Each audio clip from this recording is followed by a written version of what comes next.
ilahing Huk ilahing awik namastu namasidam awik namastu silat mringgwang jagat karana siran tondo kawe sisaning bisono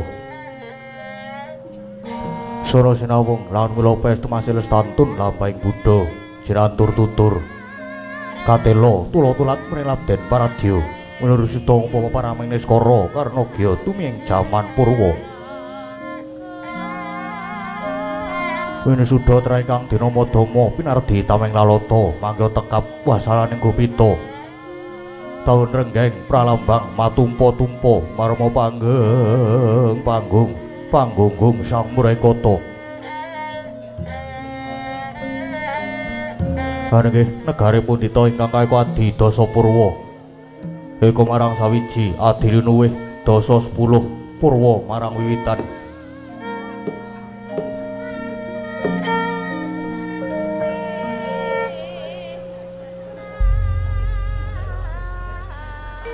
Senadyan kathah titahing dewa ingkang sinungga ing pratiwi kinasonganing akasa kinapiting samudra Raja Samyanggana raras nanging datan kadya ingkang genupiting dalu samangke yekti ingkang sinebat gumlaring padukuhan karang kadempel ya ing karang tumaritis ya ing lapis ireng pramila winastan karang kadempel awit duka ingkang kasinungan bumi subur sugih uluwetu pala gumandul pala kasimpar pala kapendhem yang pala wija satemah gesangi jalma sadusun sinebat karang tumaritis karana keng toya pancuran kang tinalangan mijil saking sendang miang traga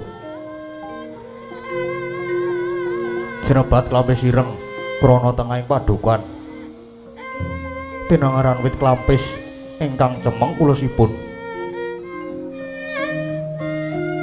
dasare papan miring winar Raden winangun padukuhan wijangang marga-marga manghayat minggahing gunung kanan kiringing marga kang katingal hamung gumlaring pasabenan dalah pategalan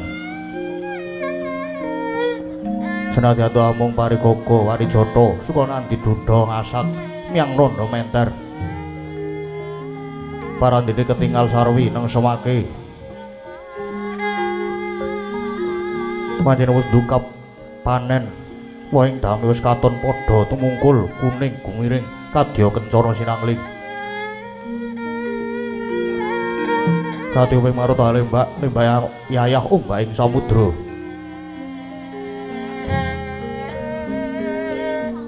sinawung swaraning Narakisma kang samya anggusah getak peksi kaya gamelan kethok-kethok pyok surak kepyak kang tanpa gending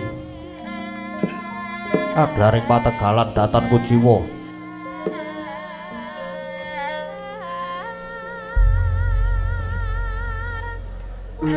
katingal jagung pohong lombok terong robyong-robyong kacang ijo royo-royo kuwi kepilih sak kendi-kendi katemping samirana kegodhongane katon ruwe-ruwe kaya ngampirake kang lagi lumaksana sangsaya hamewahi sang seming swasana garaping amung kisma ngulah pasiten datan atilar wewaton ing kaendahan tuwin kesarasan saubenging saben wisma tinanduran sesegaran ingkang mawarni-warni indah lamun dinulu wangi lamun ginanda mawar melati ceprok piring arum dalu lunging gadung malengkung katiuping marutamanda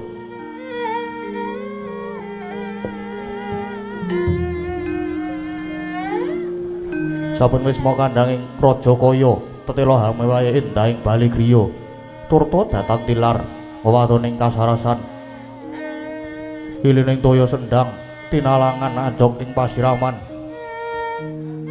kakucaing naratas pasabinan jauh-jauh jangkep angrenggani endahing padukuhan peksi podang kumandang haliledang mencok pangi ketapang drekuku manggut-manggut ing duku peksi jalak lunjak-lunjak ajak-ajak marang peksi prenjak.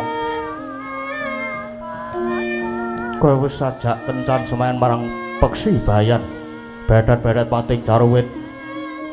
Datan kantun peksi kang alit-alit. Bangsane pipit rang-urangan, sedaya sami sigrak semarak. Kirang tanpa sumelang. Ing madyaning padukan wonten wisma adapur limasan, sirap sepuh kang sirep, singep kayu sengon rusak umur. Gebya gedhek linabur gamping. Lah, sinantawa ingkang lenggah ing wisma karang kadempel. Tanasane muhung tetungguling padukan karang kadempel. Ya pamonging para Pandhawa. Ya satriya tuhu bekti marang Darma. Yakti apa wangi Kyai Lurah Semar, Nayantaka, Badranaya, Saronsari, Dudha marang Munung, ya sang Jurudyah, Pura Prasanta.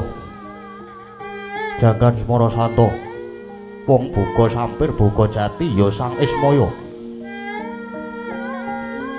Semar tegese wis datan kasamaran saliring kahanan ingkang gumelar lan ingkang durung gumelar. Nayantaka naya ulat Antakapati. Yen menuju weteng atine ulate Semar kaya wong mati. Badranaya, Badra rembulan naya ulat. Yen menuju karenan penggalihe ulate Semar yayah wulan dadari Saronsari tegese sakpari polahe tansah neng semake Nora Saru malah sari. Dudha manang munung wujude Kyai Semar tansah ngewohake. Yen diarani lanang mongko kopek, yen wadon kok rerawisan. Jurudyah Punta Prasanta tegese pamonging para satriya kang anggaya kautaman. Janggan Semara Santa dadi gurune saben wong kang gegulang tapa brata sabar lila legawa. Ismaya tegese minangka pepenget dumadining Ismaya do inguni saking ismuning cahya weninging gesang. Kyai Lurah Semar nindakake darmaning pamong awit dasar wibawa santosa wicaksana lan prasaja. Pramila datan momokal lamun Kyai Semar senadyan amung derajate ngaceplik nanging menang sinebat sang pamong agung. Sinuyudan dening para kawula turta cinaket dening Sri Naranada. Persasa dewa pengawak menungsa kang umur dewa inggih sinebat pusaka bisa kandha jimat kang bisa ngucap. Sakti sinten ingkang cecaketan kalian Kyai Semar kinodrat kang lali dadi eling kang luput dadi bener. Nalika semana nujuri sajuga ing wancin jang tabuh sadosa.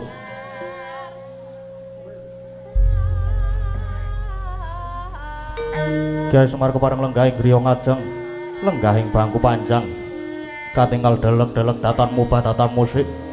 Panyayah Tugu Sinokarta. Dadasa kula kagiyating kalih. Do pinampi rawuhipun Piyai Gung nenggih Nalendra ing Amarta Prabu Puntadewa, ya Prabu Darma Kusuma. Ingkang sesarangan kalian nata ing Dwarawati, Prabu Sri Bathara Kresna. Ugi datan kantun satriya ing Jodipati miwah satriya ing Madukara.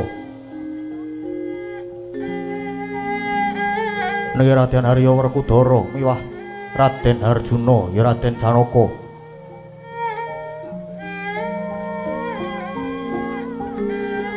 Pramila daya-daya dinacarani. Dadi mangkono pangontos marang indra ingkang dereng kababaring lesan.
Jretinon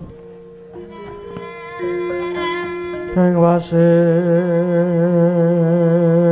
akan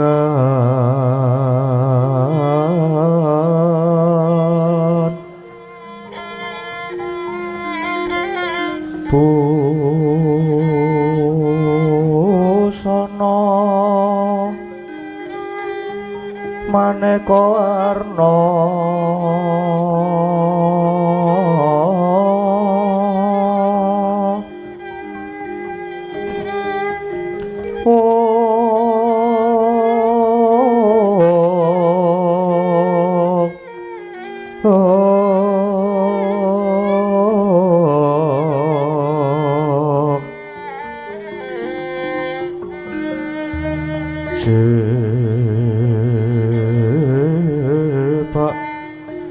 Puspiteng udana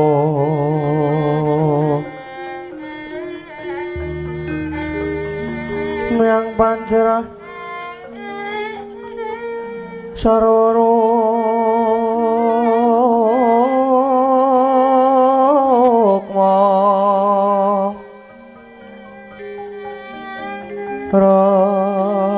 ranggeng maneh Narawata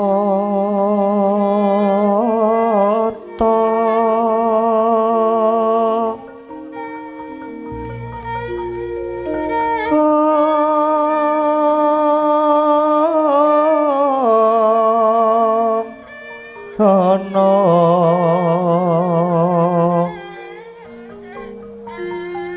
Obro Prabanyo kang sumirat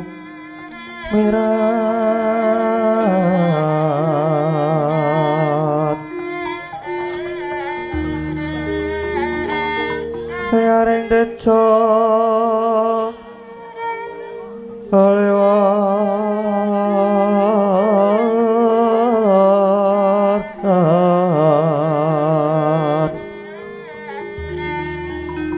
leraki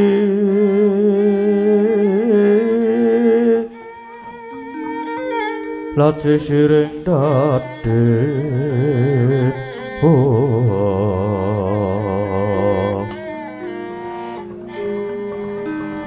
wimbo kekondom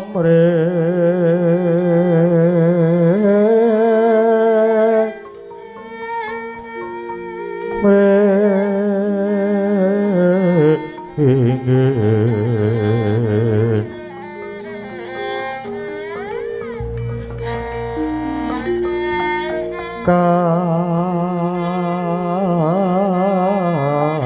katiuping samirana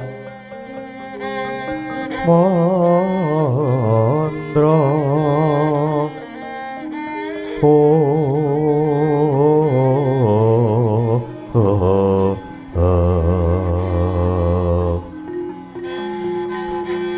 sabaran mangambar kungas ngepeke madyaning paseakan tandya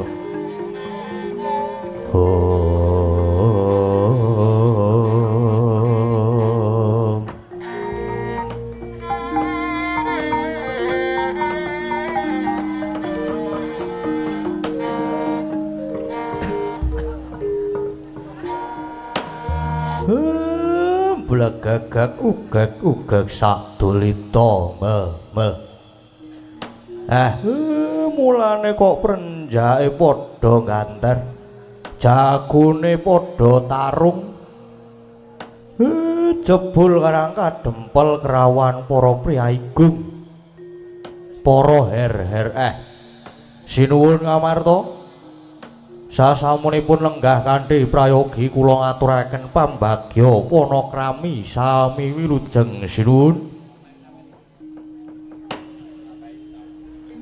Iya Kakang Semar, mundi pangestune Kakang Nayantaka praptakoning karang kadempel lulus raharja ora ana alangan suwiji apa. Mung wae salam taklimku katur Kakang Semar. Inggih syukur yen mangke wilujeng syukur. Lan ngendika ngaturke salam taklim kula tampi nanging dawa sami-sami. Sinuwun Dwarawati ugi sami wilujeng to. Nyang sukma jagat majole nuwih. Ya pamujine Kakang Semar manggiya Basuki praptakoning Karang Kadempel kene Kakang Semar. Nggih, syukur menawi ngaten. Dipun prayogaken sinuwun, iya. Kaya wis ora kurang prayoga Kakang Semar. Semanten ugi Ndara Werkudara lan Ndara Janaka dipun skecahaken anggenipun pinarak lenggang ngeden. Wah, yo Semar wis ora kaya kurang prayoga. Iya Kakang Semar wis kaya ora kurang prayoga. Nggih syukur menawi ngaten. Sinuwun Persasat Karang Kadempel kados dene kejugrukan Wukir Sari kelepaning samudra madu. Inggih awit rawuhipun jangandika sedaya nanging kepareng kula lajeng cumadung dawuh wonten wigatos ingkang kados pundi dene sami kepareng rawuh wonten sudung kula mriki. Sun mongko yen kula waspadake kok semunipun nembe nandhang pepeteng niki wonten napa sinuwun wonten napa? Prayogi lajeng kababarna Kakang Semar. Aku kepareng matur nanging yen ana luputku sing gedhe pangapuramu ya Kakang Semar. Nggih. Ponto mangsir nake raos wigih ringa-ringa. Lan kula aturi radi majeng lenggahipun kersanipun kula saged mijang satala-tala anggen kula nampi pengendikane Jangandika sinuwun. Anjra ingkang puspita rup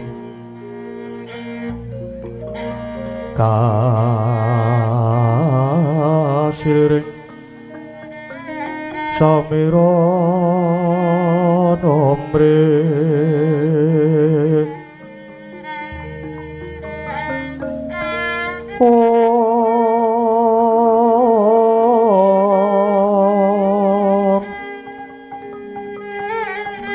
Sekar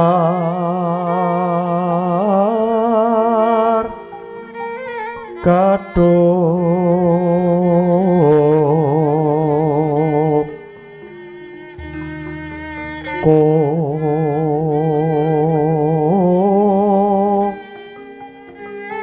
ngas kadanyo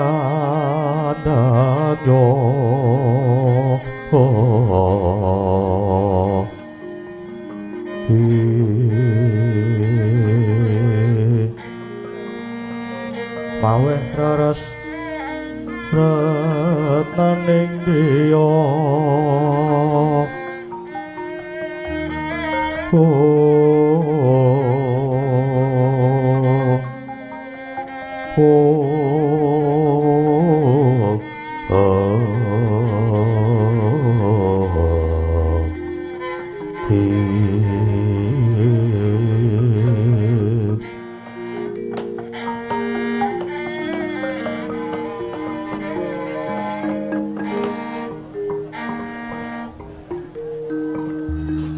Kyai wis kundang kaloka ento negara Ngamarta munu bumi ingkang subur, bumi ingkang loh jinawi ya merga sita ingkang subur kuwi temah dayani para kawula uripe sarwa kepenak adoh saka kasangsaran nanging Kakang kena ngapa ing ngri kalenggan iki malah tiba kosok balene.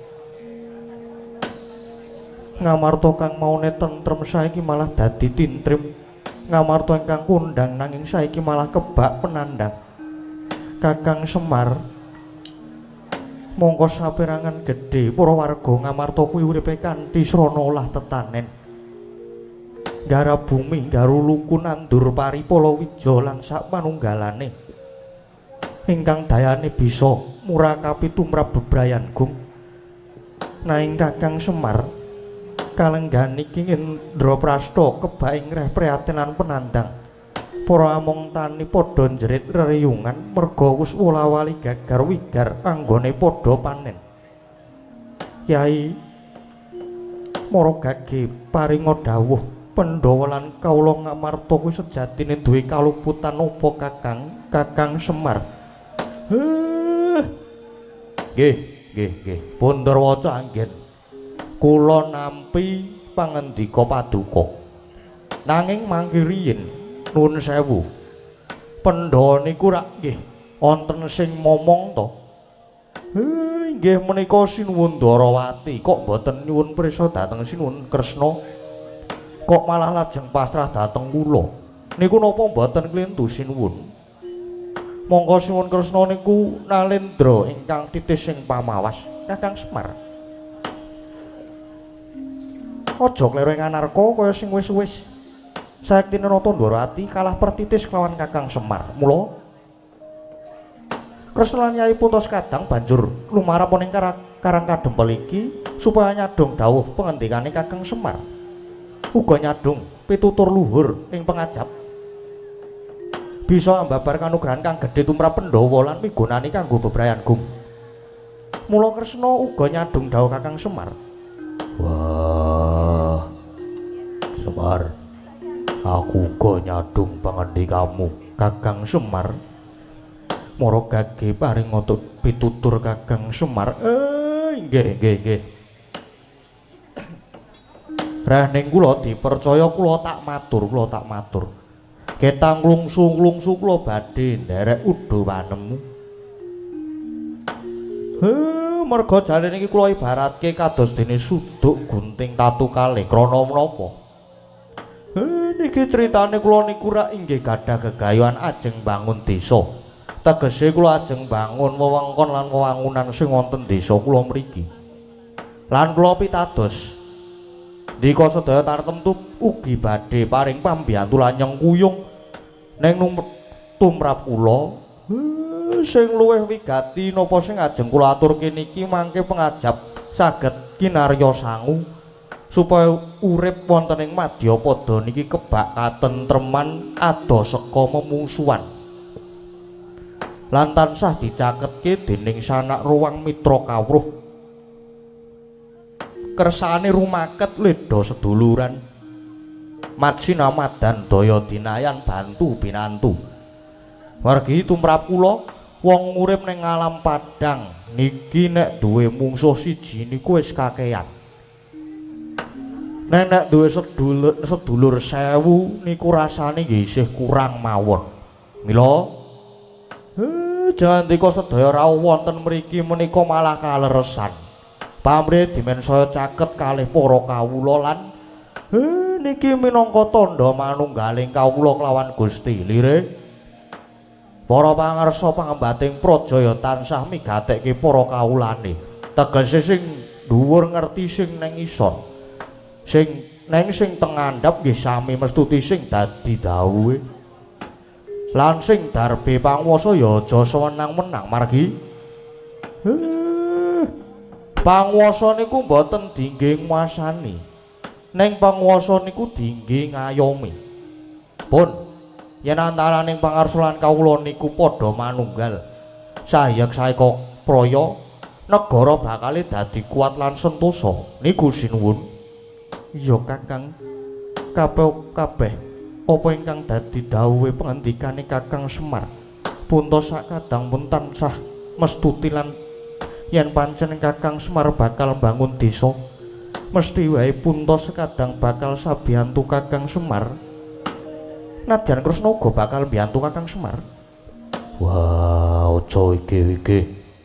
Yen ana bot krepotane, Werkudara uga saguh dadi tambak kanggo tombok. Nggih, matur nuwun.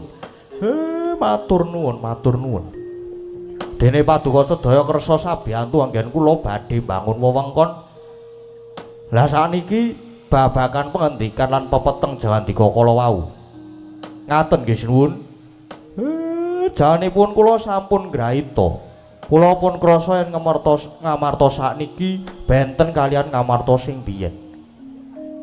Dan Kathahipun penandang para kawula ingkang kasangsayan menika kala wau inggih awit saking kawontenanipun bumi ingkang boten kuwawi lan boten purun babar dhateng wiji ngrembakaning tetanduran kangge srana sandang tedha tumrap sedaya para kawula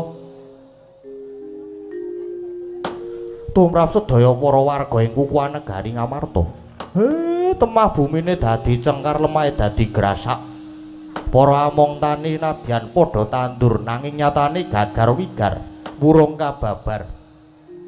Lah niki Den, niki sing kedah ditaliti merga kabeh mestine wonten sebab musababe. Sebabe apa Kakang Semar? Gage tuturana. Kula tak matur ning ampun kaget, ampun kaget. Aduh kok sik keselambekan sik. Wis tuwa. Niku sedaya sebabe kalenggan niki Mbok Sri Kumaraning rejeki niku kesah. Kesah nilar negari Ngamarta niku sinuwun ingkang jalari negari Ngamarta kebaing reh prihatin lan penandang. Pepunden Bathari Sri Kumaraning rejeki murca saka negara Ngamarta Kakang Semar. Nggih menika leres. Sri lunga, Sri lunga. Monggo Bathari Sri niku dadi simboling buga, dadi simboling kemakmuran.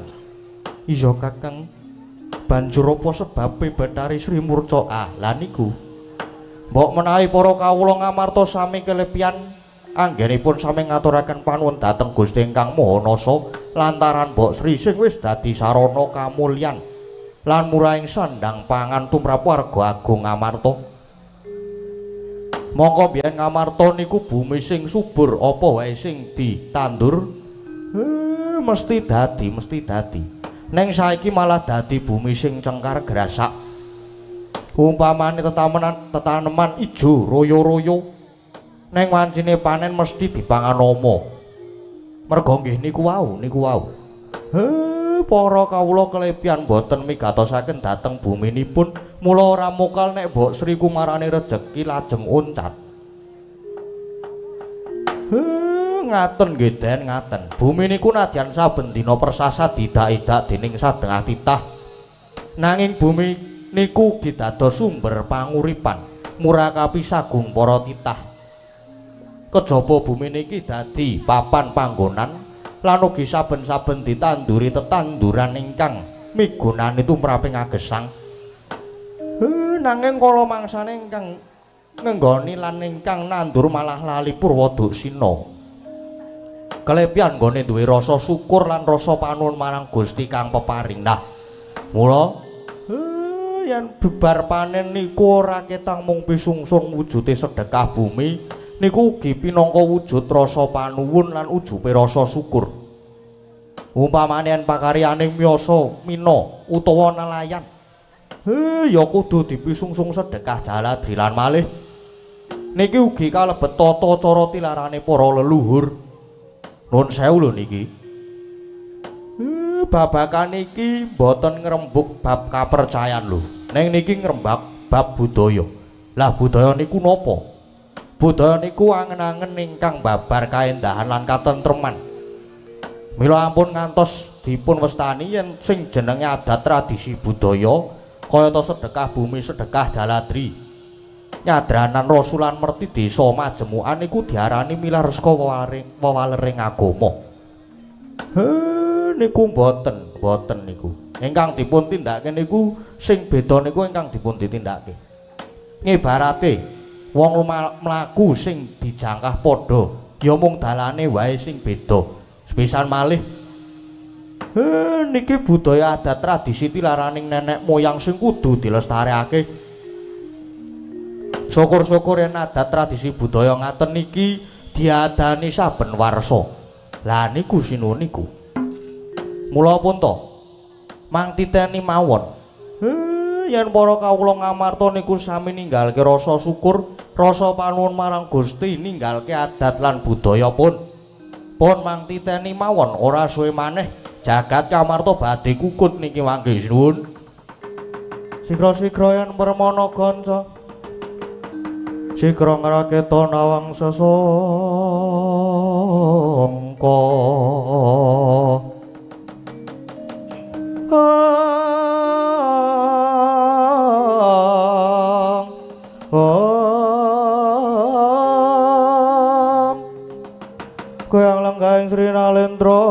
maro sing sam katri gumulung angrempak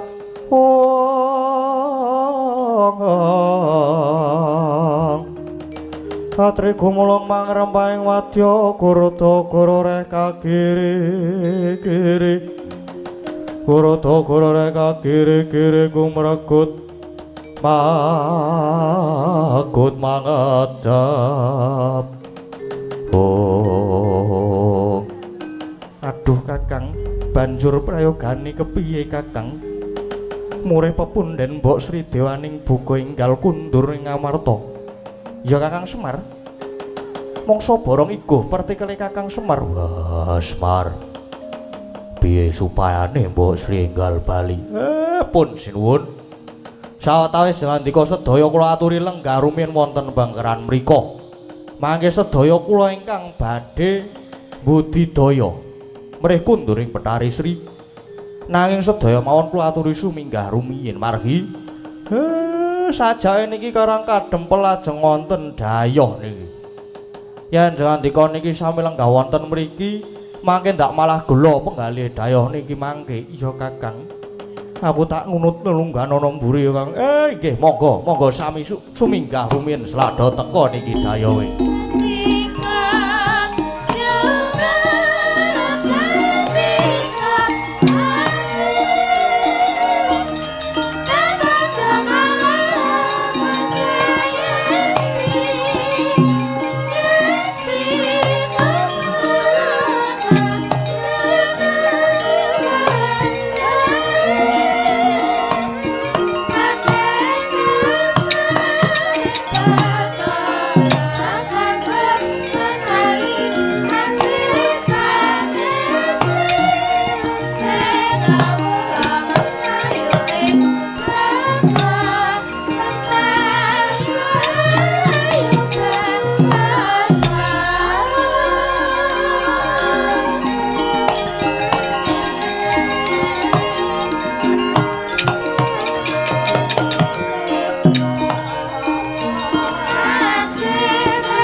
Bareng sinuwun Ngamarta sinuwun Darawati do mesanggrah Gareng Petruk Bagong mau kok do ora melu sowan dadi siji ning kene iki do ngopo? Lah nggih Pak, nek kula apa jenengane nek kula terus Petruk kalih Bagong niki wau melu sowan dadi siji teng mriki mangke ndak malah ganggu leda rembugan. Soale apa meneh ana Bagong nika Pak. Wah nika nek ganggu jan edap-ngedapi. Saya meneh iki mau ana seneke engko Bagong sing nyolongi senek senengane. Munggah panggung sangu telu ngono kuwi. Wis kulino nek Bagong kuwi.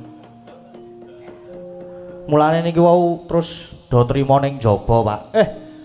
Ya apik kuwi apik. Apik ngono kuwi. Lah ning anu, Pak, apa jenengane? Niki wau kula teng Jawi niku weruh Pendhita Durna kalih Patih Sengkuni kados ajeng rawuh mriki. Lah, rak tenan to. Ana dayoh tenan. Tenang Pak, santai-santai. Tenangkan pikiran, hati, harap tenang. Rada mencicil sithik tak dumake Pak, santai. Langsung tak sepak engko Pak Sikomburi Pak. Santai wae Pak. Iya mengko dhisik. Sabar. Mula kowe saiki do pindah linggo ning mburi kene. Iki sajake daya wis arep teko. Ya siap aku tak pindah ning mburimu kono Pak.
Senowati jagat kinari hamok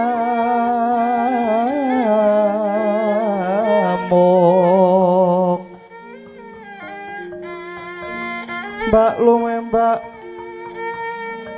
ombak ing samudra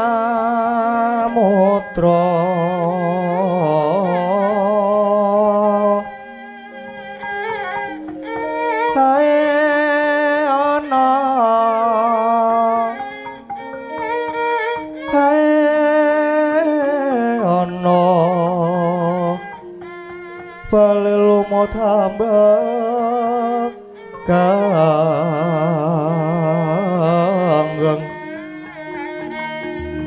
Aito denceng-dencengan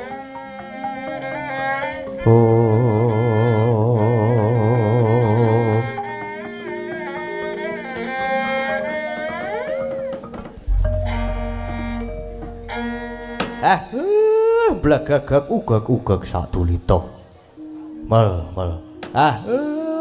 mulane kok tapirku udah muni-muni trenggilengku udah pencolat-pencolat mulane kok kucingku udah bermain-main ngerti-ngerti sudongku kerawan piyai loro mangke riyin Begawan Durna saha Rekyana Patih Harya Sengkuni sasampunipun lenggah kanthi skeca sarawuh jengandika kula ngaturaken pambagya panakrami sami wilujeng rawuh mriki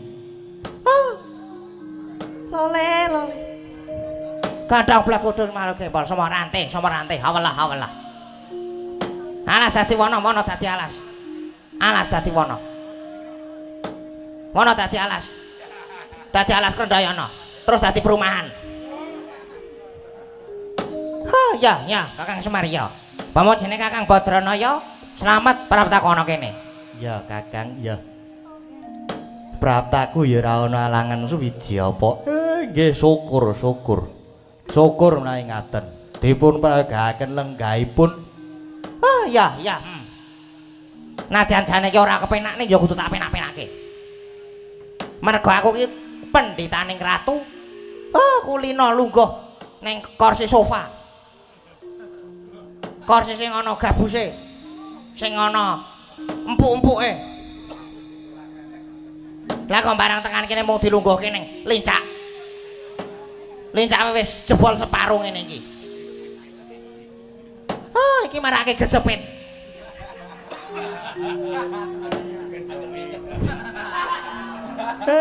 Nggih sak wonten nih.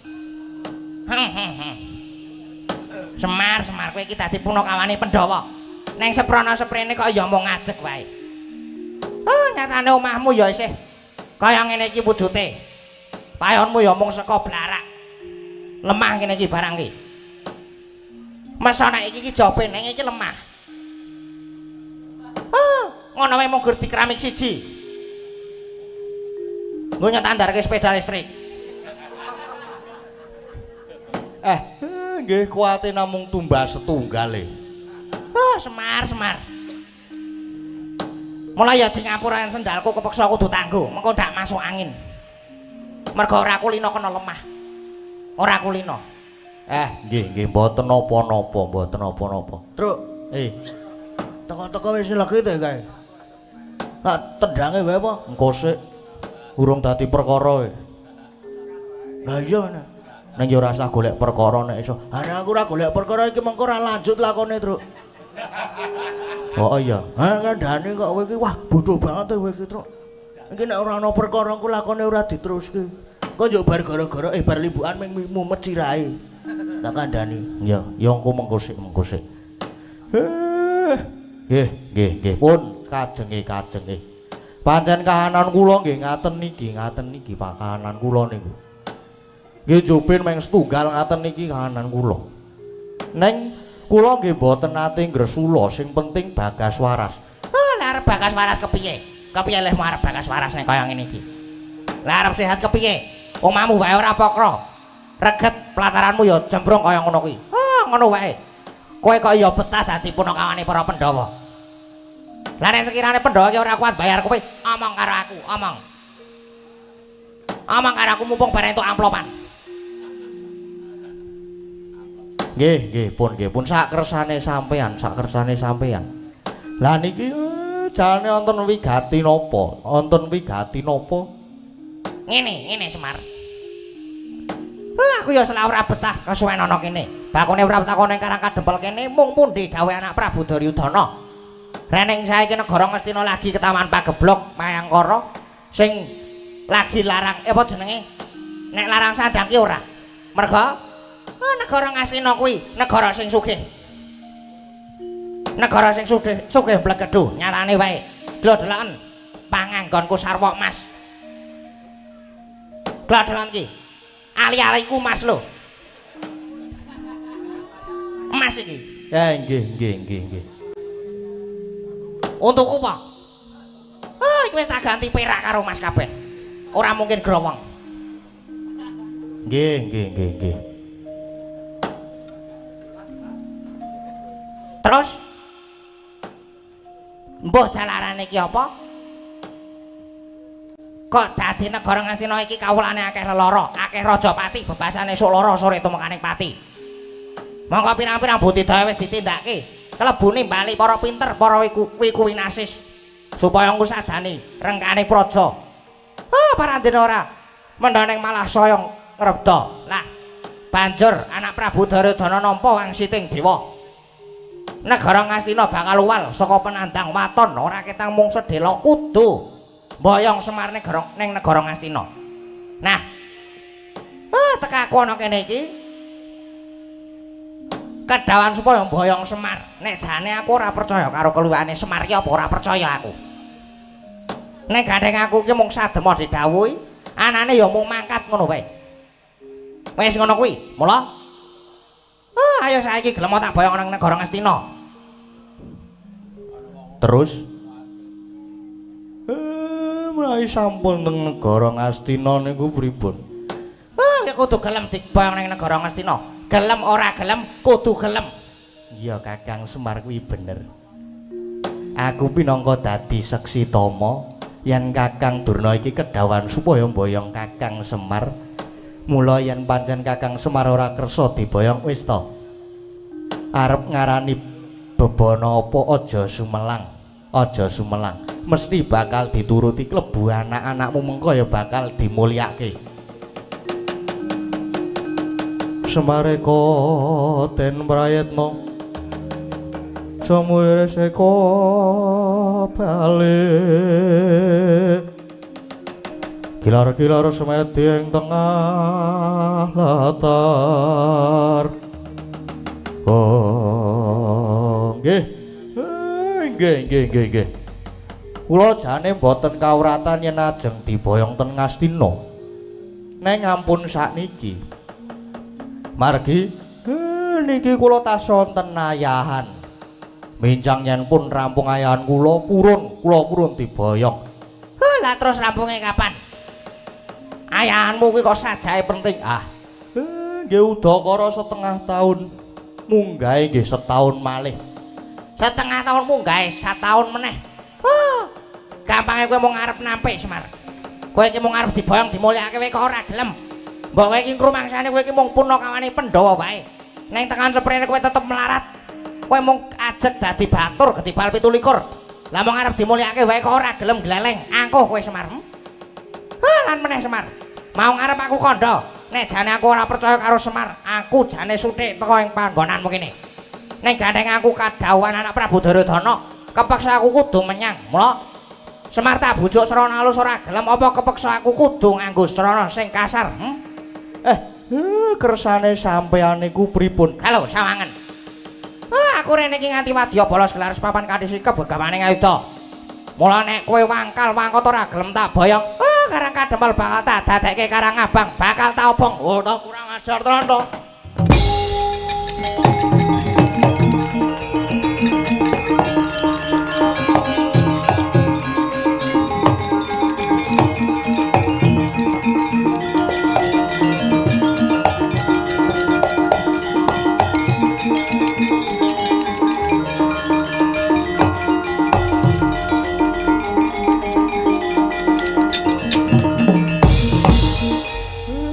Bagong arep ngopo Bagong? Sik menengo ya, Pak. Nek arep metenteng ki lungguh ngisor iki mambu banget iki.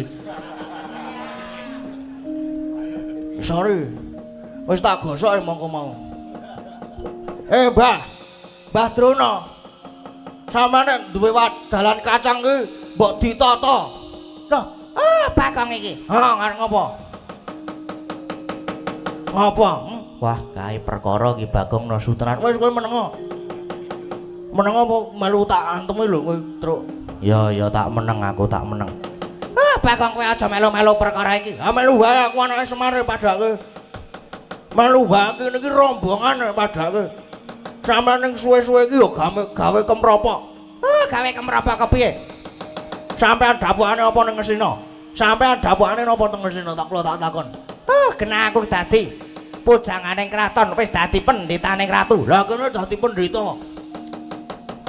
Jare pendhita ki ngepun barang sing nyata, jare pendhita ki dipundi lan ditata. Dipundi ilmu batine, ditata solah bawane. Neng kok cangkemmu elek. Lah kok malah nyangkem-nyangkemke karo aku. Lah mbok ben ngopo? Atos padha atose, Mas. Ukus ke limut sisan man kowe. Nyatane ya elek tenan omong ra diatur. Perkara kowe ngelelek bapak, ngonoke bapak wong melarat, aku ki ra apa-apa. Mergane iki melarat tenan. Neng bareng kowe muni ngemengke karo bapak, kowe muni bapak mung batur ketimbal 17 lara.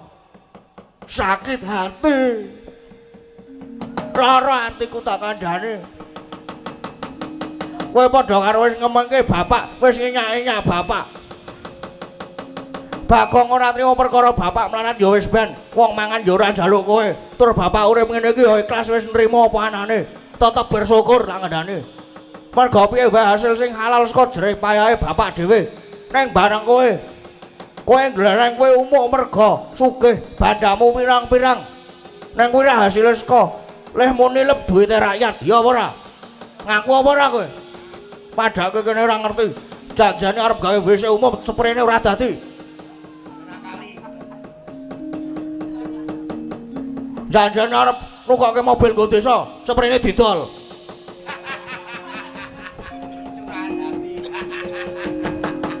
Sangone barang kuwi ya kuwi, tukang korupsi. Ngono kok ngoneke bapakmu batur gedibal 17. Mau umpama ditelusur ditimbang ngono Semar ki karo Dura derajate dhuwur bapak. Ora coba bapak ki sapa? Bapakmu genah ming Semar, genah wong melarat, genah wong keserakat. Lah kuwi lak tata gelar, Mas. Neng batin jane bapak ki dewa. Dewa apa? Dewa kok bentuke kaya Vespa. Kowe lah ngayal. Kowe tak kandhani ya kowe ya. Bapak jaman isih enom ki jenenge Sang Hyang Wasita. Sapa, Kang? Sang Hyang Wasita. Ismaya. Ismaya. Sang Hyang Ismaya kandhani. Lah Sang Hyang Ismaya iki tunggale 3, nomor 1 Sang Hyang Tejamaya, ya Taga kae. Nomor 2 Sang Hyang Ismaya, terus nomor 3 Hyang Manikmaya ya Bathara Guru kae. Dadi aku ki isih ponakane. Aku nek nyeluk Bathara Guru kae isih om nak kandhani. Lek kowe iki sapa? Kowe iki sapa? Dhuwur aku derajate karo kowe iki. Wah aku nek dina Minggu leh ku plesir ning kayangan padake. Kene iki bakar sate ning Kawah Candra dimuka lak kandhane. Padake. Ah barang kowe Durna ki sapa? Durna ki sapa? Durna ki jaman nom jenenge Bambang Kumbayana. Biyen kowe bagus. Neng merga saka pokalmu dadi elek kaya ngono. Kuwi merga dipoteng-poteng karo Patih Gandamana. Klebu sengkune kuwi ya bagus kuwi biyen. Neng merga saka unine, merga nek muni elek.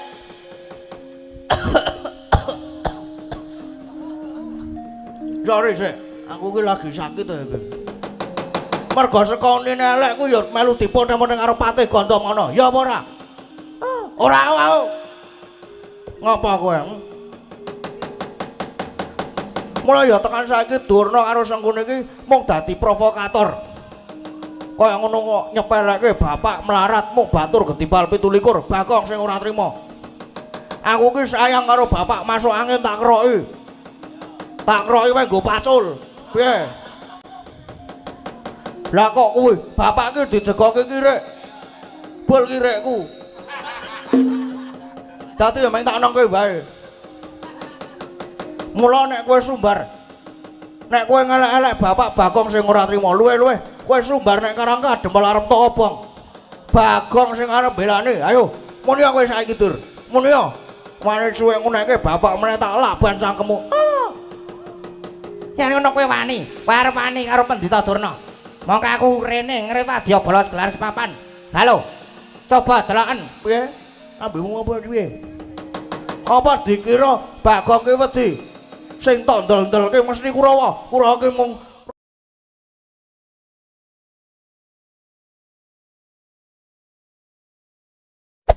Hey there. Subscribe to my channel. And also press this bell icon.